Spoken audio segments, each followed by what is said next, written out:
Okay. Oh my God. This is fun. Can people hear me? Paul, can you hear me? Hey, no, I can't hear you. No, I can't hear you. Hey, Johnny, I got a surprise for you today. Oh, no. You found the music? No comment. But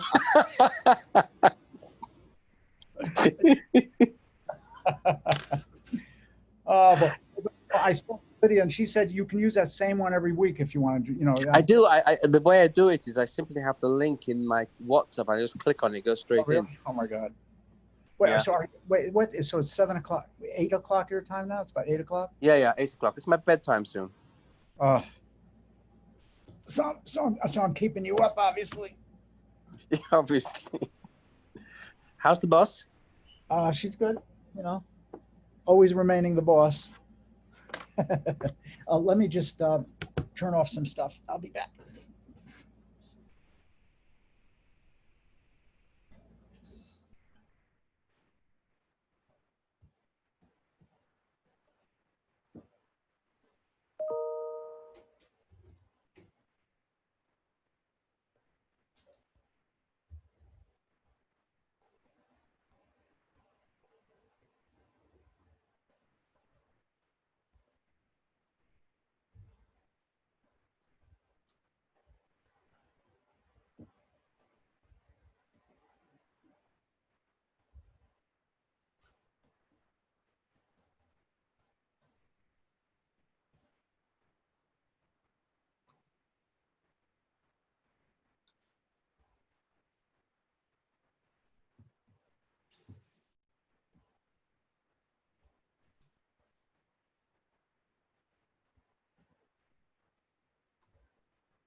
Okay. Keep the fan going until this thing starts. Hi, Ron. How you doing, Joseph? How are you? Good. Staying cool over there? Well, I'm keeping the fan on until I start because then the fan gets in the way in terms of the noise and stuff like that. But Ron, are you there? Yes, I am. Hi, happy birthday. Thank you. oh, happy birthday! Thank you. Wow, Yeah, That's mine was yesterday. Honey Sue, happy birthday! I didn't realize Thank that. you. Mine Thank was, you know, the funny thing is, mine was one day this year also. One day. Yeah. Okay. Uh, I'm in Narragansett. oh, that's wonderful. Yeah. Joseph, did you get the birthday present I sent you? No, why? Just making sure. How about mine to you? It arrived the same post. How are the kids doing? Oh, they're great. They're great. Yeah. Oh, wonderful. Is the I'll send Tamara the link. Maybe she'll want to log in. Is Tamar still playing a lot now, or what? Yeah, I think so. Wow. Yeah. Oh, that's beautiful. I'll just send her the link and see if she wants to log in. Oh, really? Oh, wow. Jonathan, how are you? Cohen? Oh, I guess he's muted. Okay. What time is it? Yeah, I'm great. Thank you. Oh, good. Wonderful. Yeah, and I also had a birthday 2 days ago, so there's something strange about your catchment group over here. We're all obviously Leos. July. Wait, it's strange. You said it's strange, you said? Is that what it is? Well, 3 people with birthdays within a couple of days. Isn't that odd? Oh, I see what you're saying. That is a little interesting. Joseph was teasing. His birthday is a long time ago. Yeah, very long. John, you probably know. Oh boy. Jonathan, when's yours? It was on Friday. Oh, yours was on Friday. Oh, wow. Yeah, yeah. And Reverend, when is yours? Who's Reverend? Oh boy. Hi, Harold. And Ellen is here. Hi, Ellen. Now she has her thing done. Yeah, I think so. Her microphone is muted. Oh, boy. Paul, you okay? That means he's okay, I guess. Yeah, I'm doing well. Oh, good, good. Just don't forget to make me a co-host. So I should make you a co-host, Yeah. right? Here we go. So I am the host now, right? Yep.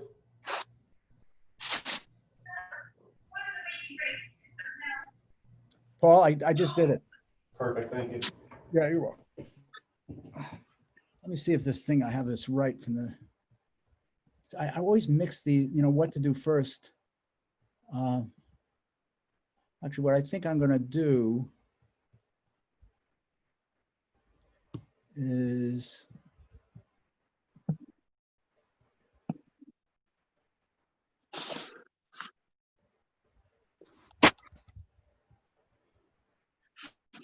let's see if this works. If I did this, a second here.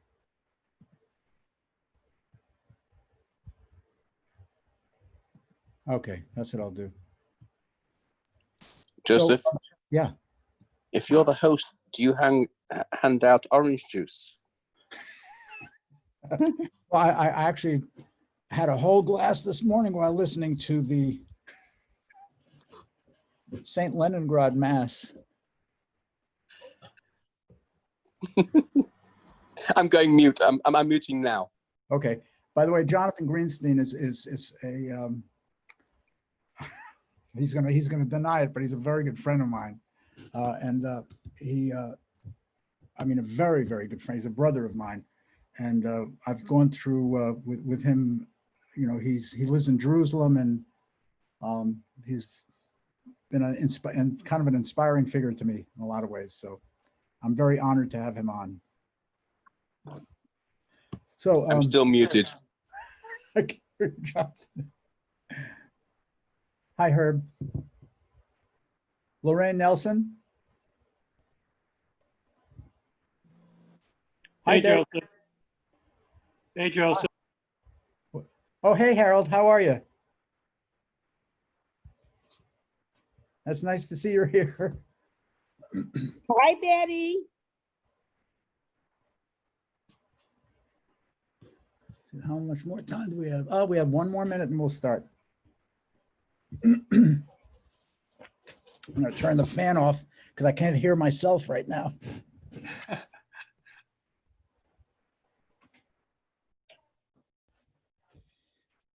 Okay.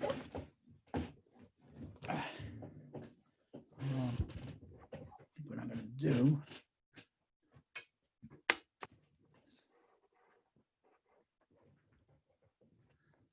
I saw an email about black chazans. Have you ever heard black chazans? Well, I know of one. I know of, yeah, I know of a number of them, actually. As many as, I know pink chazans also. Hi, Dane. Okay, I think we'll start now.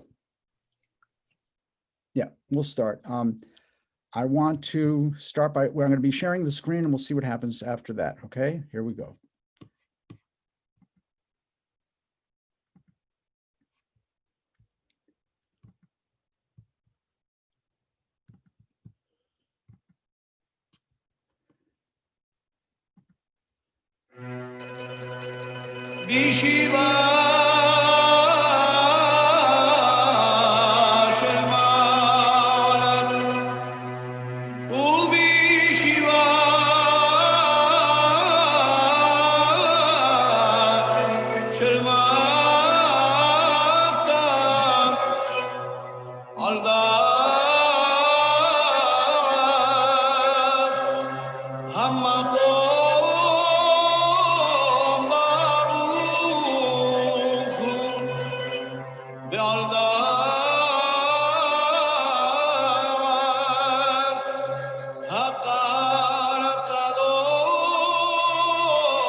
Ah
I have to cut these off. That's my apology before we continue this lecture. Um, pretty much everyone, we can't listen to the whole thing. This music is mesmerizing for me, and I hope it is for you too. I don't know, it said it's the Kol Nidre. I don't know how many of you picked up when he started. Actually, it's Beshiva Shel Mata, that line before the Kol Nidre he started out with, and then he sang the Kol Nidre.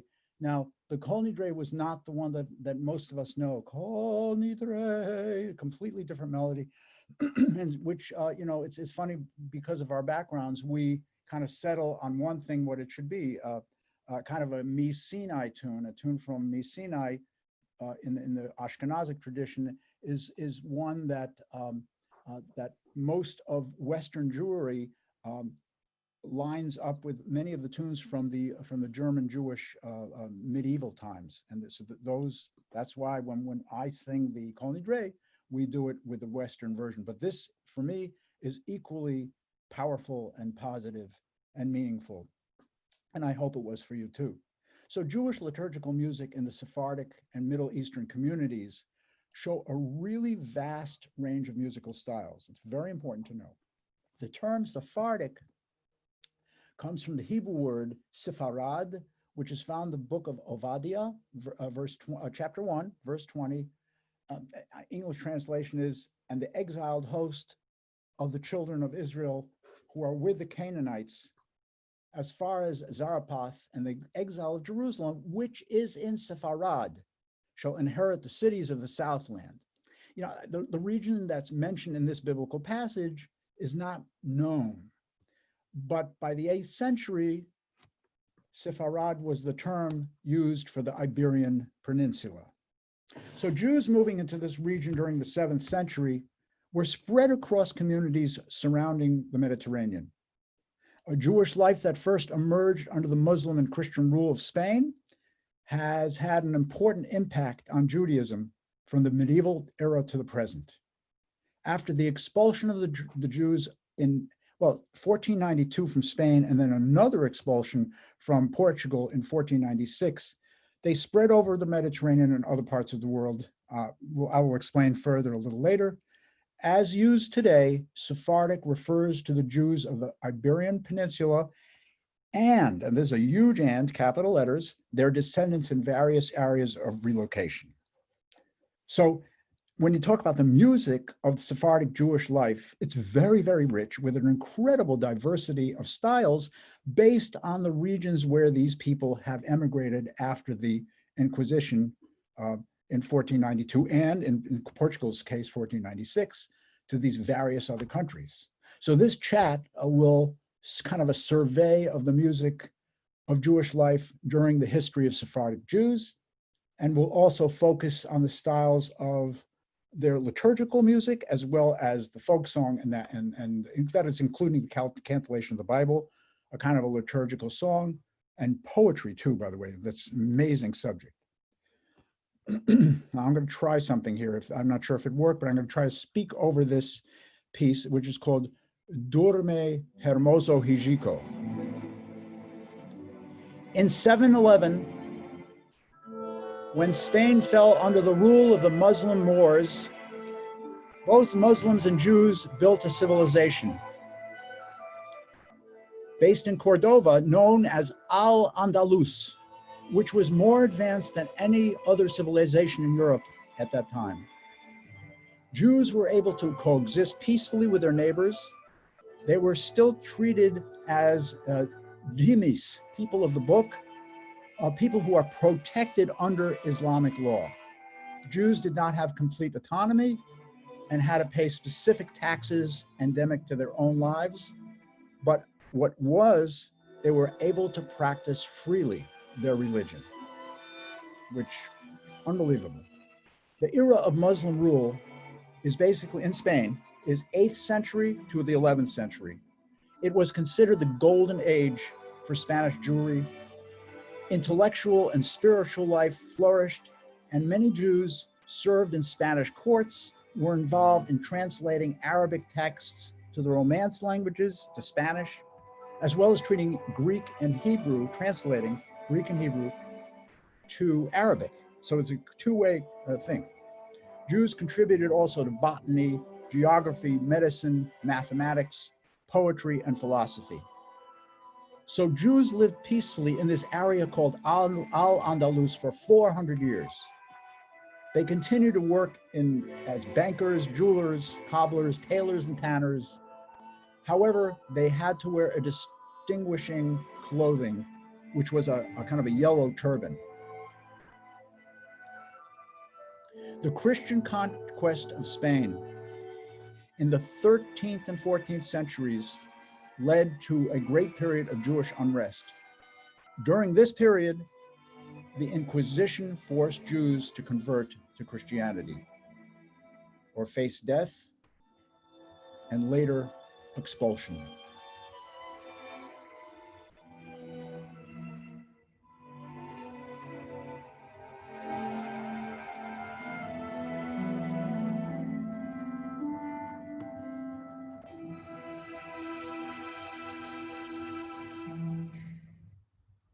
By the way, this is the Jewish quarter in Girona, which is a town in that Andalus area. It is a medieval, no changes pretty much from the medieval times to now. Other people live there now, but this was the Jewish quarter there.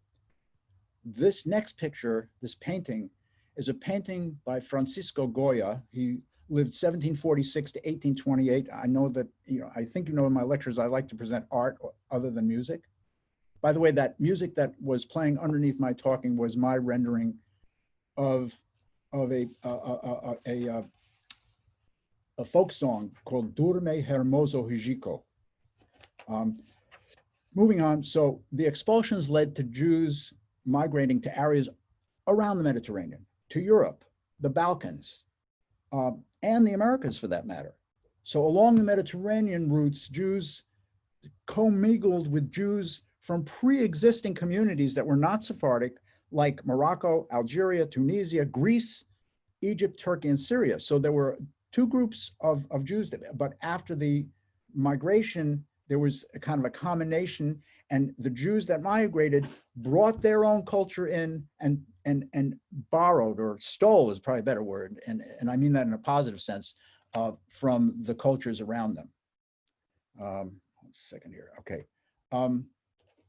So now here is just giving you, this is the Alhambra Decree, which was an edict issued on the 31st of March, 1492, which has Isabella's, Isabella I of Spain, her autograph, saying that the Jews should leave Spain by 31st of July of that year. It was unbelievable. A few, what, 2 months, 3 months, something like that, 4 months. So the dispersion of Spanish Jewry did not stop their holding onto their cultural and religious traditions. So to look, make a whole, tie this all into a thing, Sephardic Jews are from the Iberian Peninsula and their descendants in various areas of relocation. So with the emergence of significant Sephardic population in Israel and a growing sense of ethnic pride, many of these Jews have taken on the label of, here's another, they don't call themselves Sephardic, they call themselves Mizrahi, Eastern Jews. At times, non-Sephardic groups are included in the Sephardic category. Yemen, not Sephardic, Iran, Ethiopia, and other of those kind of locales, even though the migration from Spain did not include those areas. No one from the Spanish Peninsula went to Yemen. So they are not Sephardic. You might want to call them Mizrahi. There's a kind of a Venn diagram where different cultures are blending into each other, and partially some are incorrectly blending. So there's no connection with the Yemenite Jewry and Sephardic Jewry as far as I know, or there has not been until they migrated to Israel in the 50s. I'm talking about the Yemenite Jews, and then obviously there was another, borrowing from sources, and we can talk about that. It's a fascinating subject. So after the expulsion of the Jews from Spain in 1492, the Ladino language starts. A rich blend of Hebrew and Spanish moves to all around those countries where, they came to. And as Ladino moved, a literature of its own came into being, reflecting the diaspora experience of living as a Jew in a foreign land and using words and stories to preserve a heritage that was not always appreciated by the outside world. So following the establishment of the State of Israel in 1948, the tensions between the Jews and the Arabs made Jewish life in these other places more difficult. So there had been, as a result of that, significant portions of North African Jewry, and for that matter, Yemeni Jewry, immigrated to Israel and France, actually, in the 1950s and 60s. And from what I'm hearing, a lot of people from France are now immigrating to Israel and other countries for different reasons. But this is a fairly, it's a nice map I found. So from the Iberian Peninsula, you'll notice some of the routes are going to the Balkans and Greece and Turkey and North Africa. Notice this area here, Portugal, goes to specifically Amsterdam and also London. And that's another story that we'll touch on.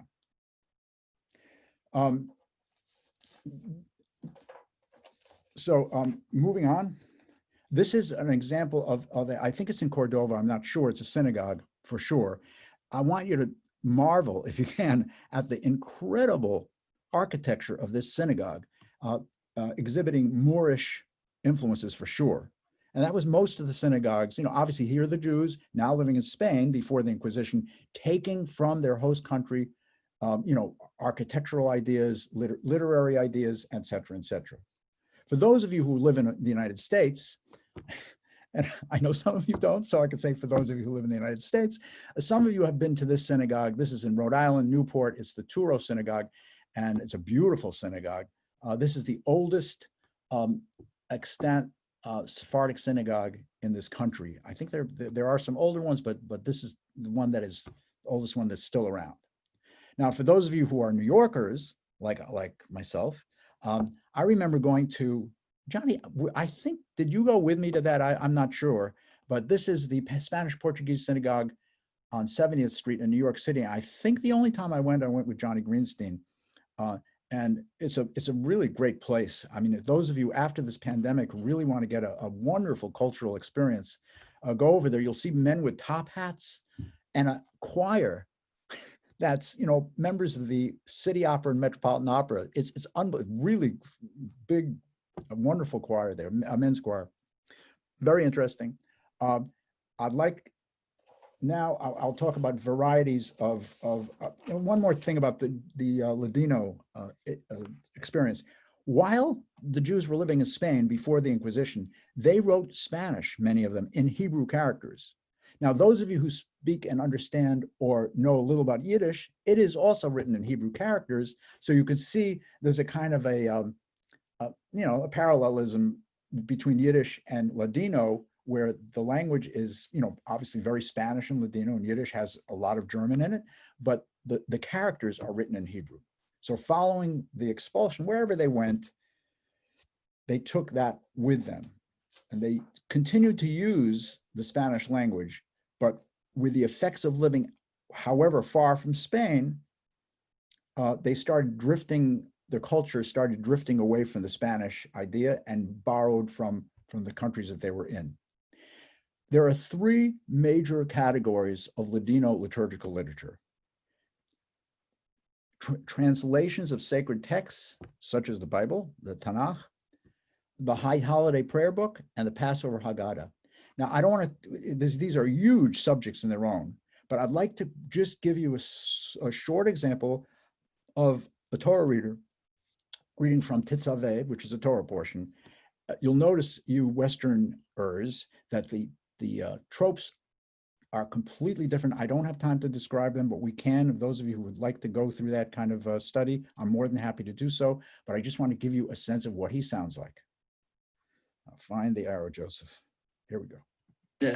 وعصيت مشبسات ذهب وشتي شرشيرات ذهب طهر مغبلات تعس أذم مع عباث ونوثة أشرشارتها عبوثات على مشبسات وعصيتا حوشان مشبط مع عسى حشيب كما عسى فوت عسى النو زهوم دخلت وأرجمان وطلعت شوني وشش مزار عسى أثار.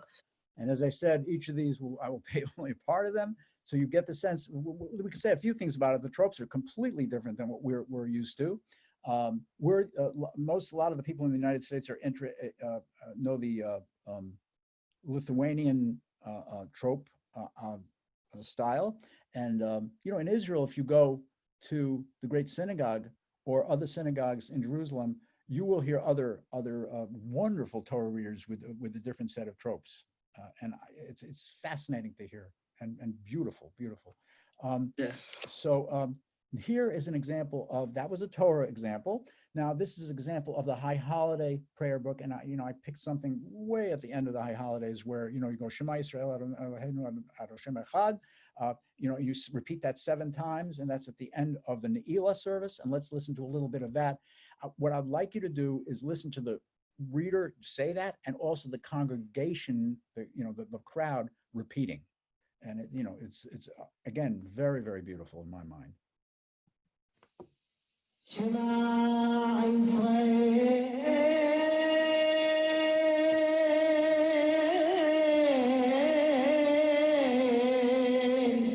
Adonai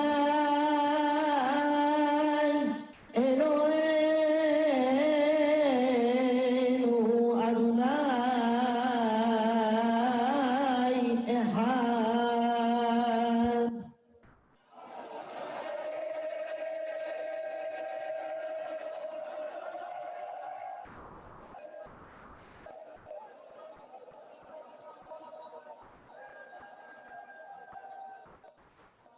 Adonai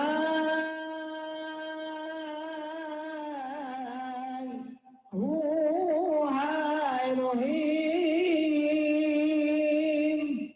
Adonai Hu HaElohim.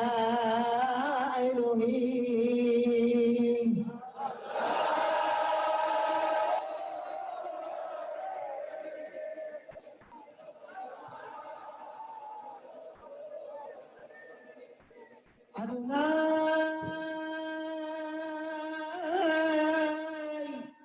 Hu HaElohim. Adonai Hu HaElohim. Etc. So, one thing there, we can describe and never stop because there's so many things to say. You'll notice the pitches that this fabulous reciter uses are not part of the so-called tonal system where there's a half step is a half step, C sharp, if I don't have perfect pitch, but it's somewhere around there, D sharp. He goes in quarter steps and sometimes more than that. These are called makams, and I will have a word about that just a bit later. But that was an example of the Sephardic use of the High Holiday prayer book. Okay. Now the last one is the Passover Haggadah.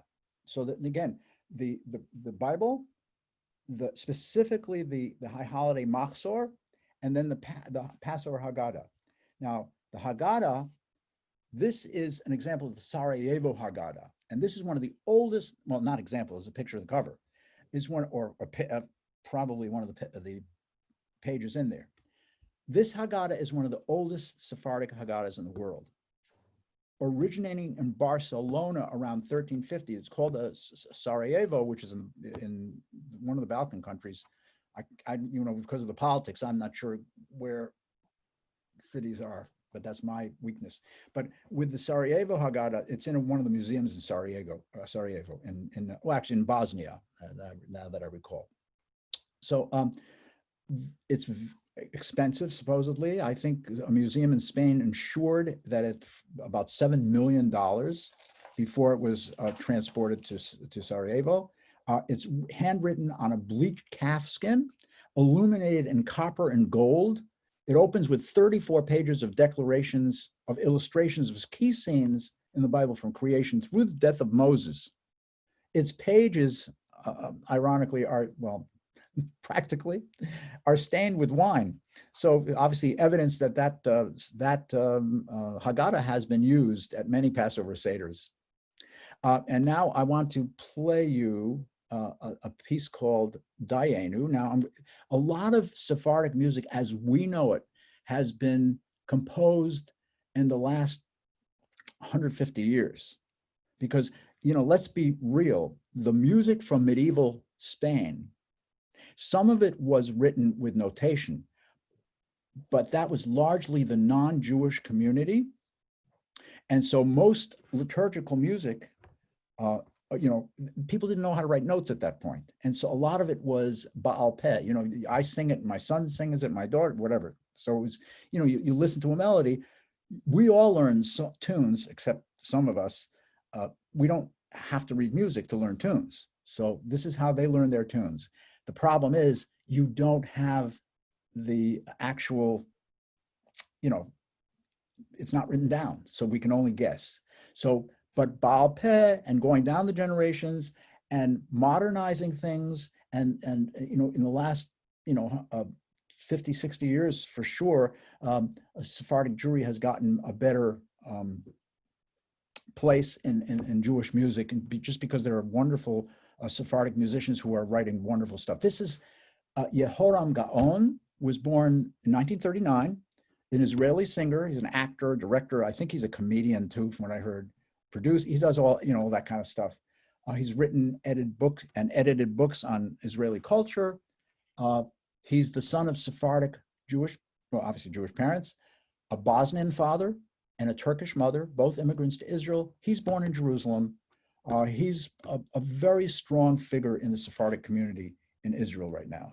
So you'll notice the first part of this Dayenu is in Hebrew, or well, it's all in Hebrew, but he's going to morph from the Western style, and that's why I put this on, for the Western style to the more of the Moroccan, or I should say Turkish oriented style, which again doesn't always involve just the regular scale, major, minor, but those quarter tone scales. Here we go, just about 2 minutes of it.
Okay, I hope you appreciated that from the standpoint of him using the normal Western scale of the first part, and then he went into some of the Makam, different kind of scales. They're not major or minor, but they use quarter, rather than half steps between the pitches, quarter steps. So for example, well, we'll talk about that a little later, but C, not C to C sharp, but C to something halfway between C and C sharp and then C sharp. We'll talk about that. But anyway, there's a beautiful rendition of this Dayenu, Yehoram Gaon. Yehuda Halevi. We go back before the Inquisition. This is a major person in the culture of Jewry. He's one of many poets that in the golden age of Spain, of Sephardic Jewry, wrote these insanely beautiful poems. Let me tell you just a little about him. He's a physician, like Maimonides. He's a poet and a philosopher, like Maimonides.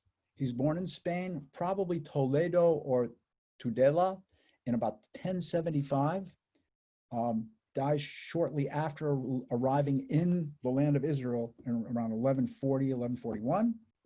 And at that point, the Crusader kingdom of Jerusalem. So that it was, the Christian community, the soldiers had that land.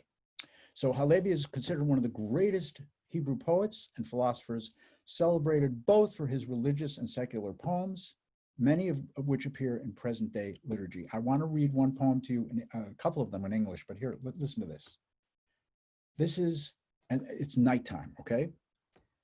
The stars of the world have joined today.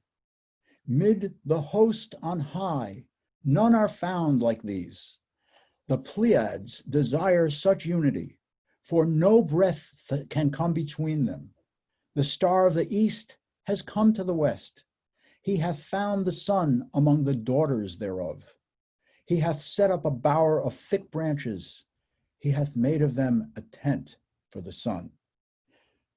Here is a Sephardic folk song that I arranged for orchestra, or actually recomposed, called Noches Noches, Nights Nights, and this is in honor, not in honor, with the memory of the poem that I just read.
Another poem, The Fair Maiden, also by Halevi.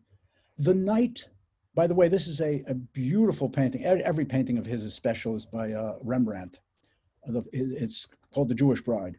But this poem is called The Fair Maiden. The night when the fair maiden revealed the likeness of her form to me, the warmth of her cheeks, the veil of her hair, golden like a topaz, covering a brow of smoothest crystal. She was like the sun making red in her rising, the clouds of dawn with the flame of her light. Now this next poem, Where Will I Find You, is a little more liturgical, but I do it all in English right now for everybody's edification. I should do it probably both, but we don't have time. Where, God, will I find you? Your place is high and obscured. And where won't I find you? Your glory fills the world. You dwell deep within. You fixed the ends of creation, but could the Lord in truth dwell in men on earth? How would men you made from the dust and clay fathom your presence there, enthroned upon their praise? The creatures hovering over the world praise your wonders. your throne borne high above their heads as you bear all forever. Now, these are three of many, many hundreds of poems, okay? I mean, I'm going to look into them more. Maybe I could become creative with them, hopefully. There are other great, great, great poets. Shmuel Hanagid even lived before Halevi. Moshe ibn Ezra, Avraham ibn Ezra.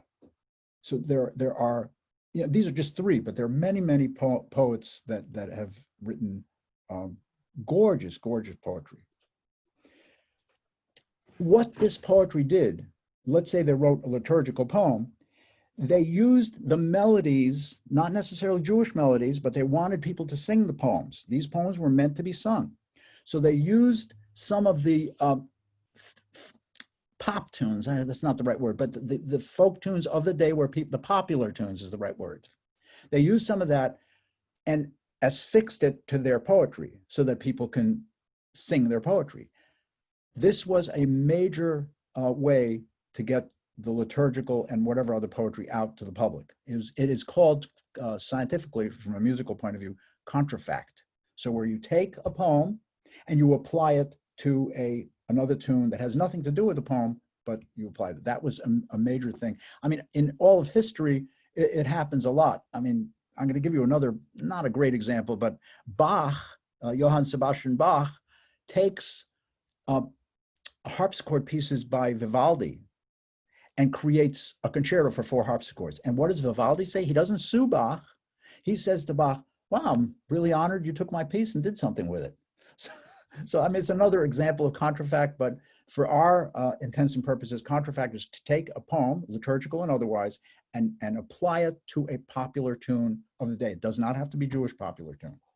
Keeping for now with liturgical-based poetry, here is maybe the most famous Sephardic folk song using biblical material. So, Nimrod is, according to the book of Bereshit, according to the book of Genesis and the book of Chronicles, the son of Cush, a mighty hunter before the Lord. He began to be mighty on the earth.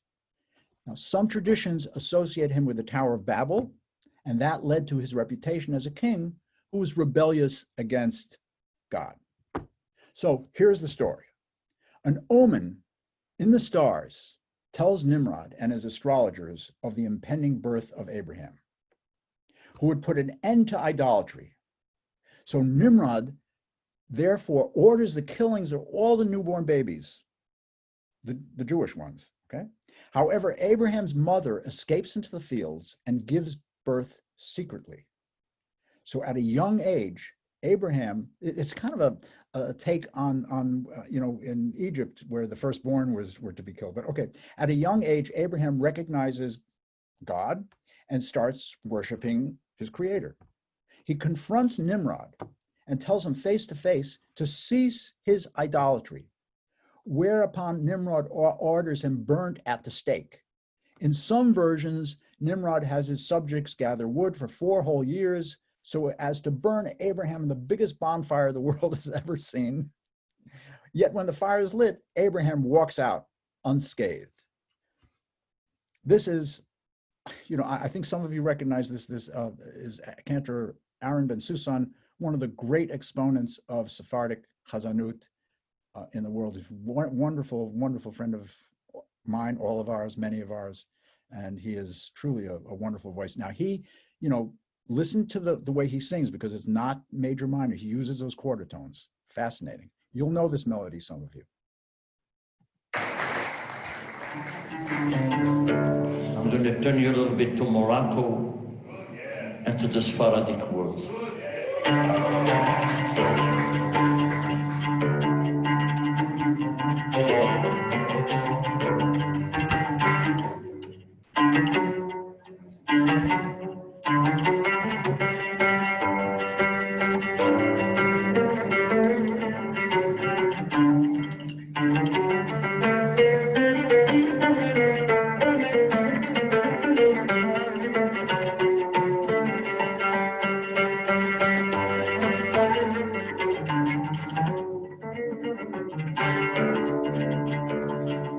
לפניך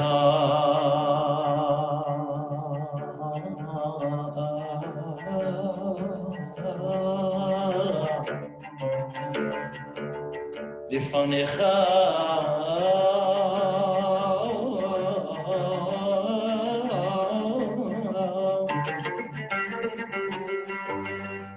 לפניך אני נחשב בעיניי כתולעת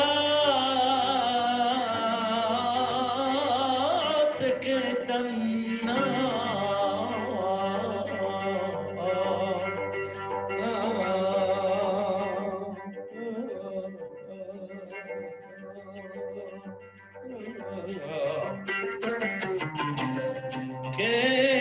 כתולעת קטנה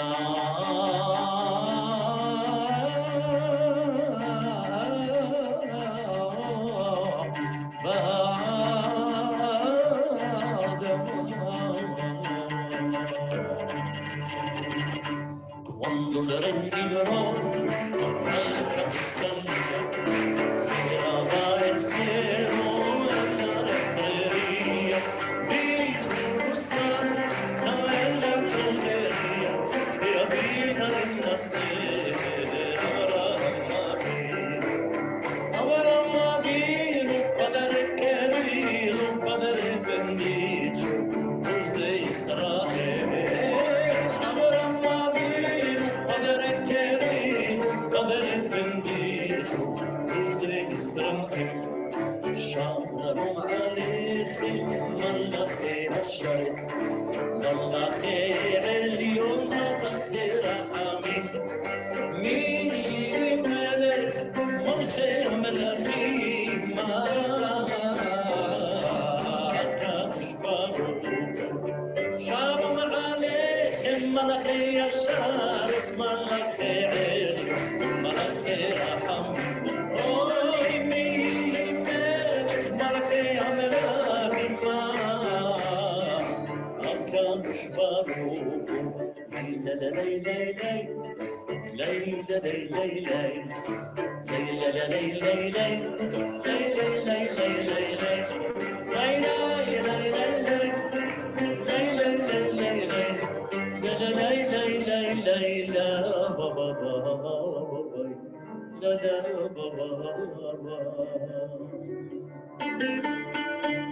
and more. But here's a great example of he takes the Avraham Avinu, the melody that we're talking about, that whole story, Quando El Rey Nimrod, the song, and then he applies it in contrafact with the Shalom Aleichem.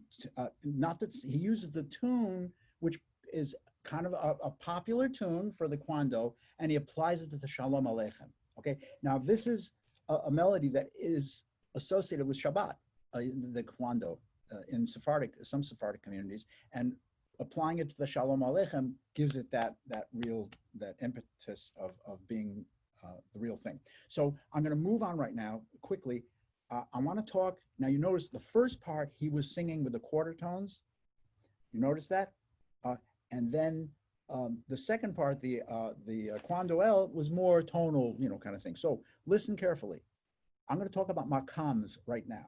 Okay, there are hundreds of makams. Now, if you'll notice, I'm going to play a couple of them and just show you what the story is. So just give me a second here. رست بياتي صبا سيكا هوزام نهاوند عجم عشيران حجاز كار كرد نكريز نوى أثر رست. Now, this is the Makam Rast, and he named about 12 others. There's many, many more. If you look at the piano, the Rast starts on C, goes to D, but some are flattened a quarter tone here and there. So I believe the ones that have the E with the note with the slash through it, it's flattened a quarter tone. And wherever you start on the piano, in other words, if you start at a scale in C, that would be the major scale in Western music. If you start on an E, it would be another mode, because you're going from E to E. So the first step is from E to F for the musicians is a half step, not a normal whole step when you get in the major scale. So, but they add something else, which is the quarter tones. Listen to this.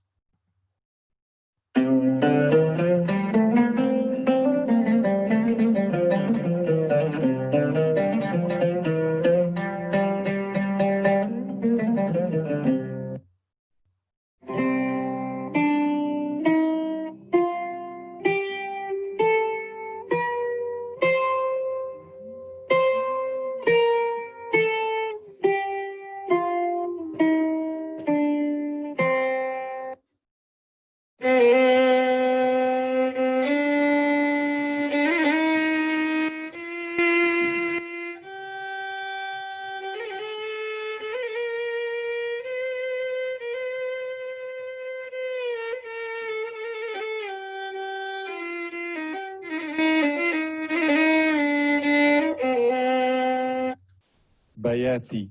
One more.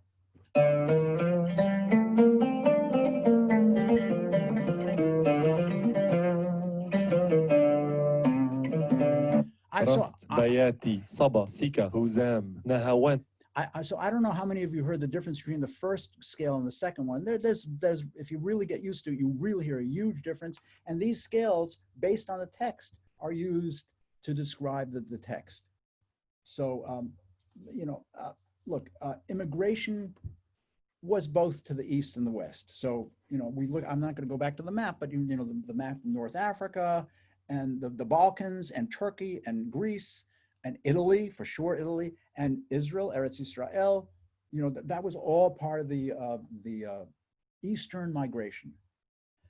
The Inquisition caused migration not only to those places, but there was a Western migration too, and that was to France, to Austria. There was a huge Sephardic community in Vienna, and many of the Portuguese Jews made it to the Netherlands and to England. Let's listen to an exquisite Yigdal by Abraham Saki, who was the choir master at the Princess Road Synagogue in Liverpool, United Kingdom, born in 1824, passes away in 1893. This is I think I might play through this whole thing. I set up, this is such a beautiful arrangement. So, a beautiful composition. Yigdal.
I will say that there's such a beautiful, beautiful rendition, and you know, Johnny Greenstein is here with us, and he was in that choir. You could see him; he was in the front row.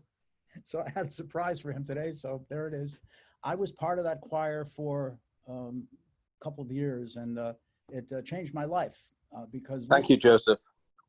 Absolutely, Johnny. Listening to Naftali Herstig, the great Naftali Herstig, for me, when he was at his prime, there was no other cantor in the world that could even think of comparing.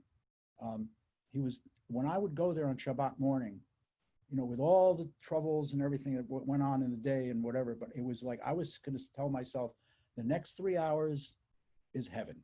And to sing in the choir under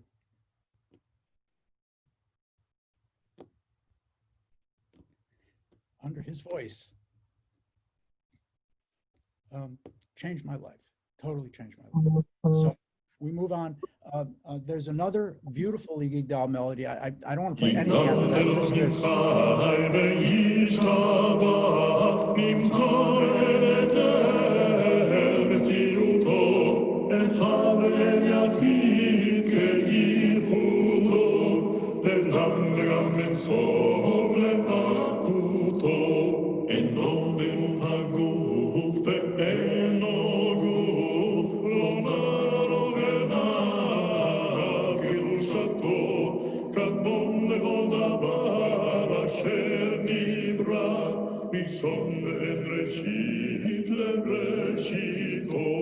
And this is a melody that is sung in many, many Sephardic congregations all over the world. I just want to go back to the other one, the one we played with the choir. That was totally based more on the Western scale system. You know, those Jews went to the Netherlands, okay? So they used the harmonies and the scale patterns of the host country to create great, great, great synagogue music. We're going to move on because, as usual, my lectures run a little. I'm going to talk about 3 different types of Sephardic medieval song. Okay, the first one is called romanzas, romancieros. This is the first large section of Sephardic song is called romanciero. Now these romanceros are basically, the subject matter is from the lives of either historical or fiction, generally high-born characters, such as kings and queens, captive princesses and traveling knights, beautiful ladies, and their servants, and that kind of thing. The thing about these kind of songs is they're almost always sung by women. And not only that, sung without accompaniment. So its main function was to serve as lullabies or simultaneously as educational, exemplary songs for the older children of the household. Also, they talked about love, life, that kind of thing. So I'd like to now give you the example of what it may have sounded like before modern culture took over. And I say that in no way against modern culture. I think you know, the last 200 years of Sephardic music, 150 years, have been beautiful in a lot of ways. So, but this is what it sounded like without any kind of accompaniment. Remember I said it's transmitted by women and sung without accompaniment. I'm just going to give you a little of this. You'll hear those same makams. Mazari vai, Mazari va, en la ciudad de Silivria, ahí había pescadores pescando sus proveedores. Okay, now we move to a kind of modern romancero, in my mind, and this is the poem. The rose blooms in May, my soul darkens, suffering from love. Suffering from love, nightingales sing, sighing of love, and the passion kills me. My pain increases. Come more quickly, my dove, more quickly to me. More quickly, you, my soul, because I feel myself dying. The rose blooms in May, my soul darkens, suffering from love, etc. This is a beautiful song. Some of you know it, La Rosa Florense or Los Biblicos, sung beautifully, beautifully by Esther Lamandière.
Okay, that was Los Biblicos. Now, the next kind of medieval song is called a cancionero.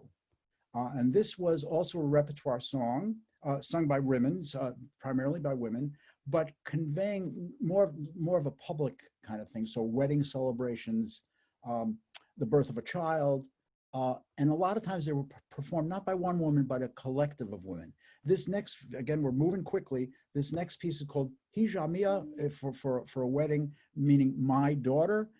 This is sung beautifully, a very short piece. And let's listen to this. This is for a wedding, second kind of song.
Beautiful song, and sung really wonderful. The third kind of medieval song, and we're going to get out of the medieval period now because this version is not medieval, but they're called coplas. And these are songs sung by men, in differential to the other two sung by women.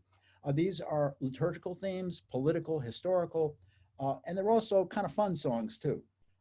They're coplas de Purim, these kind of songs for Purim, family celebrations, social occasions, weddings, baby namings. So they're primarily a men's type song, and they were performed to instrumental accompaniment. So these are a little later than the earlier ones. Tambourines, other percussion instruments are sometimes used, especially in these wedding songs.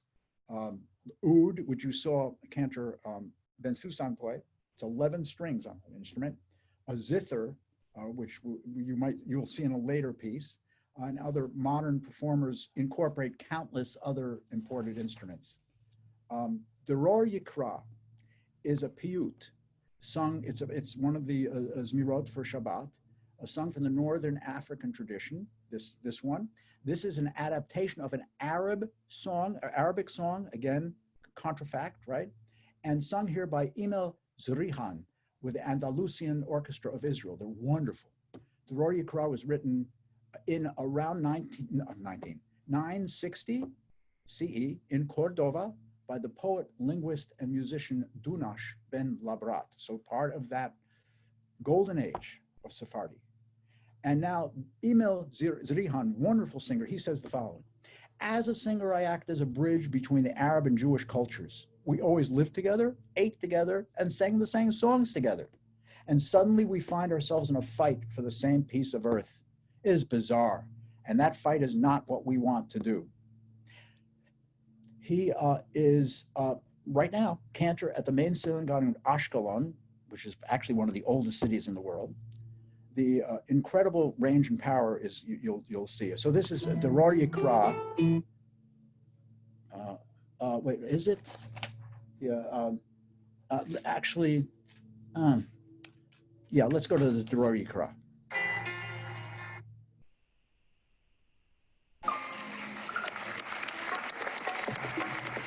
Watch the instrument.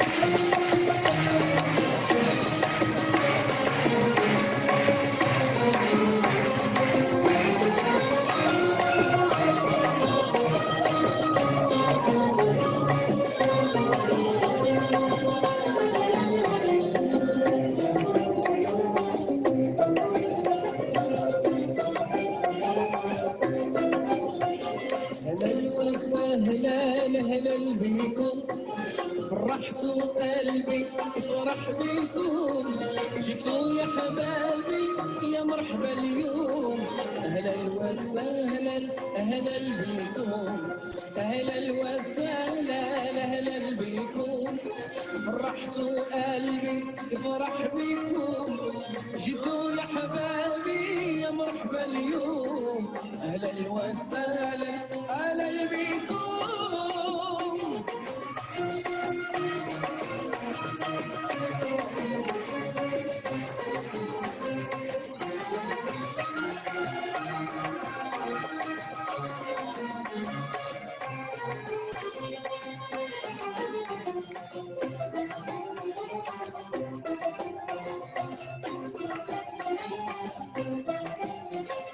هذه القعدة شحال تمنيتها جاتني جديدة نبرد عليها هذه القعدة شحال تمنيتها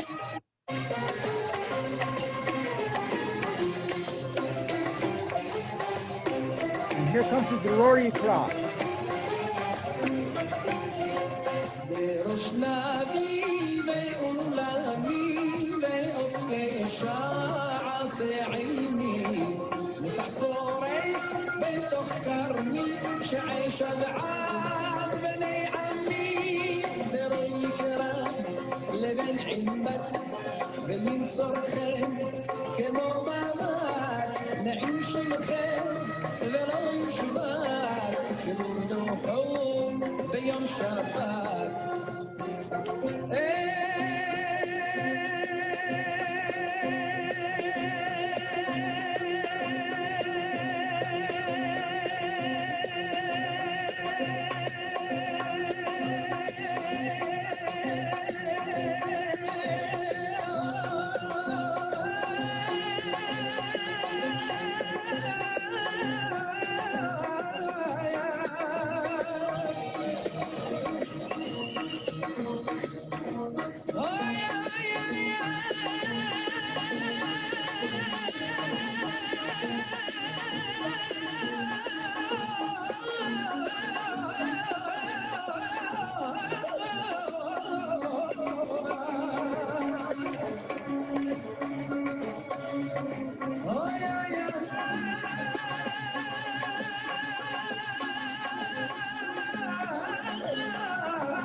etc.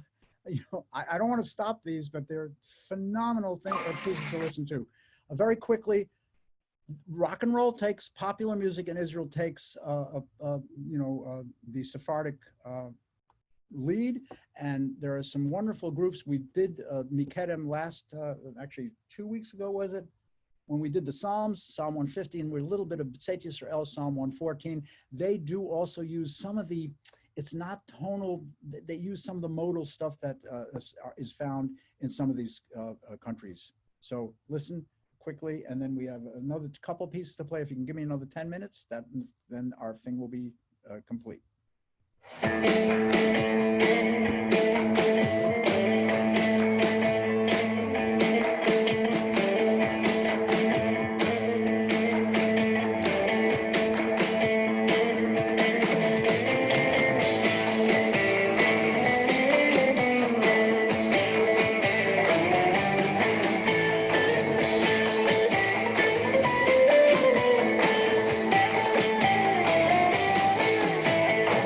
צאת ישראל ממצרים, בית יעקב מעמלו עז, הייתה יהודה לקודשו, ישראל ממשלותיו.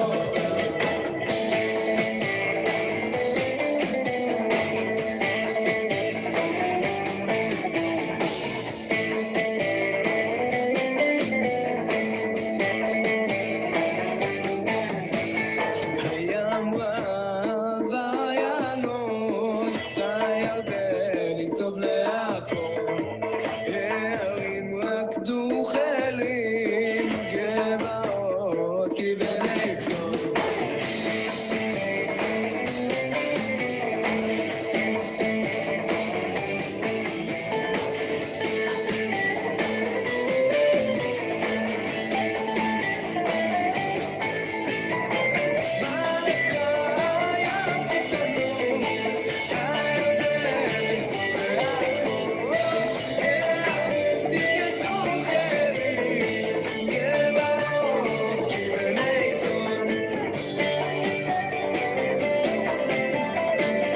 I'm sorry to stop that. It goes on for more than that. Was about a third of it. It's a really wonderful, creative spirit that these people have, and I appreciate what they're doing very, very much. I want to talk about one other person who is a rock and roller in Israel. His name is Micha Biton. He is actually one of the early pioneers of the renowned music scene in Sderot, Israel. We at Bethel certainly know him. As a small child, he performed in major festivals and competitions representing his city. He was considered a child prodigy musically. His father passes away when he's very, very young, at the age of 9. At that point, he's taken to a foster family in Jerusalem, and he becomes the foster child of Galia and Ron Feder and Avi Feder, and eventually would become the subject of a major youth novel, El Atzmi, and I think over 1 million kids have read it. He has been singing ever since in synagogues as a young cantor, and now on stages all over Israel, as well as obviously West Hartford and the rest of the world. He's one of the first, one of the main things I'd like to say about him, he's one of the first Israeli musicians to experiment with what is called ethnic rock, combining Western rock music with the Moroccan scales and instrumentation. So let's just see this video. It's the song is Kashesha Alt Akara. Here we go. Some of you know him, just a little.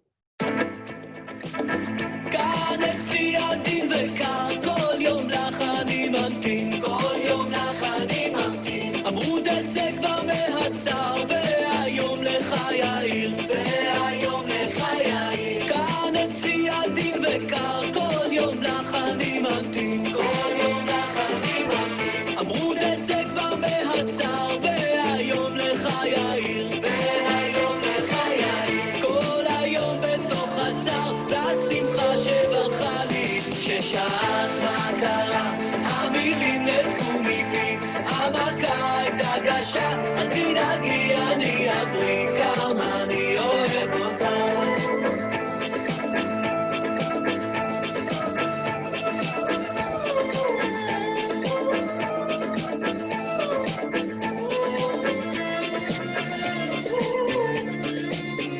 ששאלת מה קרה, המילים נתקו מפי, ששאלת מה קרה, המילים נתקו מפי, המכה הייתה קשה, אל תדאגי אני אבריא, כמה אני אוהב אותה, כמה אני אוהב אותה, כמה אני אוהב אותה, כמה אני אוהב אותה.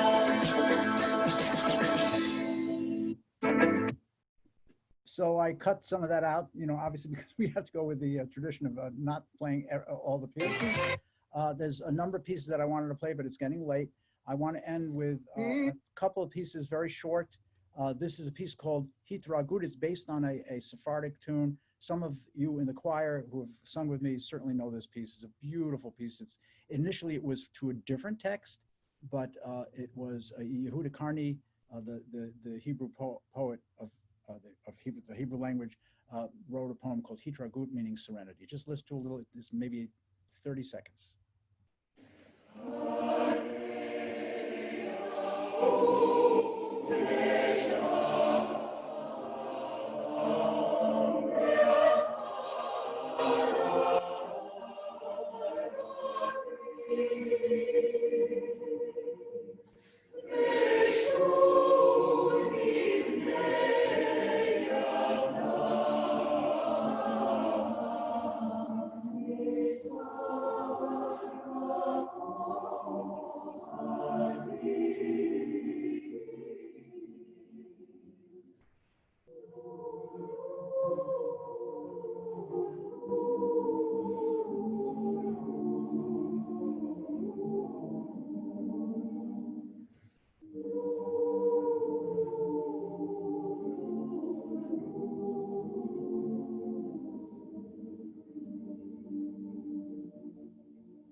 And I'd like to end with a piece called Adio Querido, which means farewell, my love.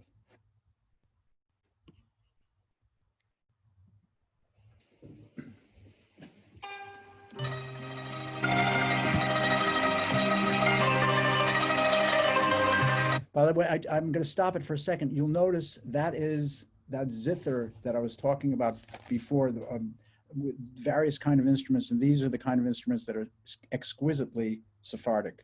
Well, not, other composers have used it in the Balkan countries especially.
Búscate otro amor,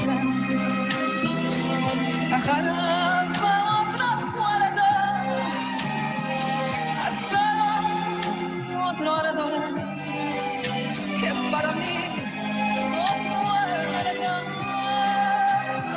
y espero otro ardor que para mí nos muerta.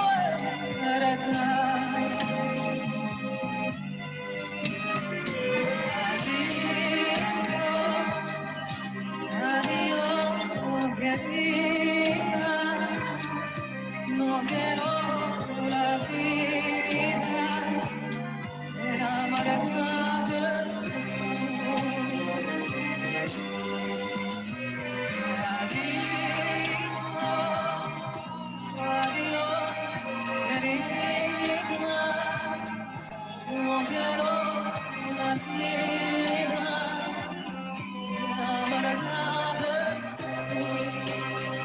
Shabbat Shalom. Adiós, querida.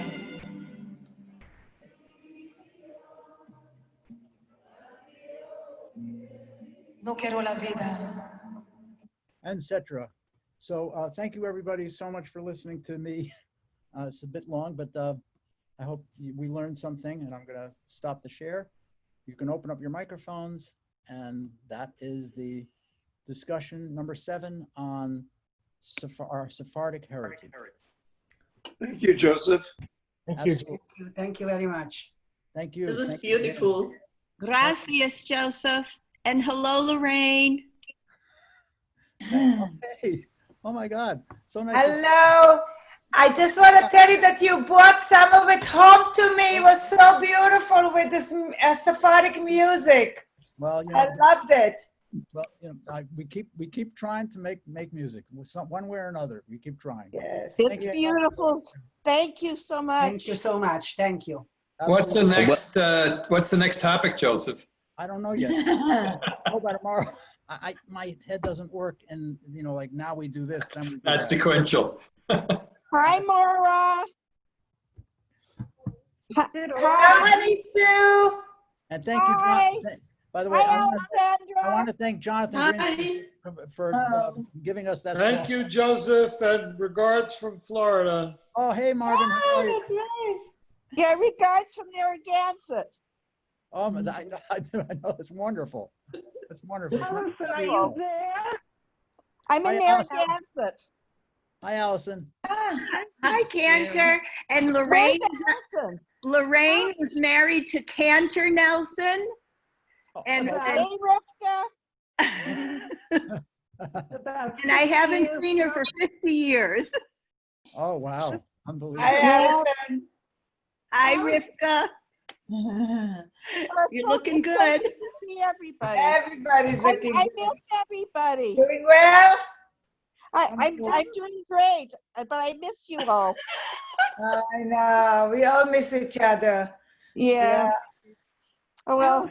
By the way, I have something to say. Thank you, Paul. Thank you, Paul Logan, because he was the guy that was a host, you know, not host, but co-host, I think, and he kind of makes it all work in case I make some technical mistakes. So really, thank you so much. And on behalf of all the Israeli contingent, we want to thank Reverend Ness for a most wonderful talk. Well, It was a great talk, Joseph. Thank you so much. Yeah, it was wonderful. Thank you. Thank you for showing me how. Yeah, that's the one I'm. I I feel always so like wonderful. praise, let's put it that way. Yeah. Anyway, be gesund. Big gesund to everybody. Be gesund. There's a subject for another chat, I think. Yeah. You know, the I guess the point is there's so much that we don't know about music, that it especially includes me, that I think if we allow our ears to just explore, I mean, like opening up our eyes to see the day when it comes, and you know, we I don't want to say we don't do that, but let's give ourselves that chance to really do that, and that's what I'm trying to do. That's actually what we're trying to do for the last 30 years or whatever. But anyway, You do it wonderfully. well, thank you, honey Sue. Really appreciate it. You absolutely do. Thank you all. Thank you. Bye. Lahit Raot. Sorry. Lahit Raot. Lahitra Oat and adios. Lahit Raot and adios, right? Adios. Adios, amigos. Amigos, yeah. Okay, take care, everybody. Bye-bye. All right, you too. Bye.